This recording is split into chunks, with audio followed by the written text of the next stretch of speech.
দর্শক ভাইয়েরা জানেন যে তো শীতের সিজনে কিন্তু বাম্পার ফসল ভুট্টা আমি কিন্তু চলে আসছি। দেখতে পেলাম যে ভুট্টা কেমনে বুনে দেখানোর জন্য কিন্তু আমি ভুট্টা খেতে চলে আসছি। একটু বাড়ছে, জায়গাও একটু বাড়ছে, যত্ন একটু বেশি নিতেছি।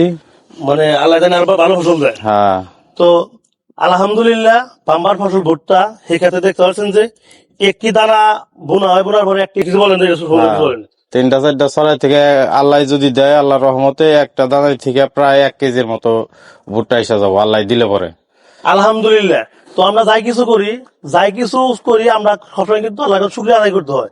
একটি দানা বোনার পরে একটি গাছ হয়, গাছে গুনে 3-4টা বাদ হয়, একটা বাদিতে 1 কেজি 3 পোয়া আধা কেজি কিন্তু ভুট্টা হয়। তো সবসময় আল্লাহকে শুকরিয়া জানাতে হয়। শুকরিয়া জানাইলে পারে আল্লাহ যে কোনো ফসল যে কোনো কাজে আল্লাহ বরকত দেবো।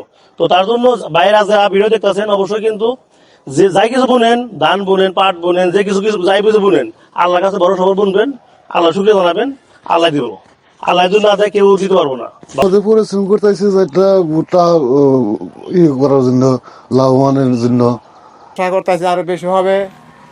তো তাহলে এই যে পরিশ্রম করতেছি রোদের মধ্যে, জান আল্লাহ কি করব। দেশে কৃষক ভাইদের তো দোয়া করি, অনেক রোদে পুইরা বৃষ্টিতে কষ্ট কইরা যে ফসল ঘরে তুলে, ফসল কিন্তু এমনি ঘরে আসে না, পরিশ্রম করতে হয়, কঠিন পরিশ্রম করতে হয়। এই পরিশ্রম করার পরে কিন্তু ফসল ঘরে আসে।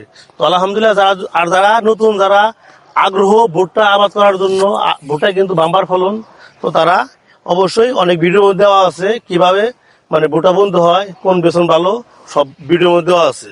তো অবশ্যই আপনি কৃষক ভাইদের জন্য দোয়া করবেন, কারণ তারা যদি পরিশ্রম করে যদি এই ভুট্টা যদি আবাদ না করে, দেখতে পাচ্ছেন যে বাংলাদেশে কিন্তু এখন বর্তমানে কিন্তু বেশিরভাগ মানুষে কিন্তু আটা খায়। তো ভুট্টাতেও কিন্তু আটা হয়, বিভিন্ন ন্যাচারাল খাদ্য হয়, গরুর খাদ্য হয়, বেশি অনেক প্রয়োজনীয় জিনিসের ভুট্টা। তো দেশের জন্য কৃষক ভাইরা দিন রাত পরিশ্রম করে যাচ্ছে। ভালো থাকবেন, আল্লাহ হাফেজ।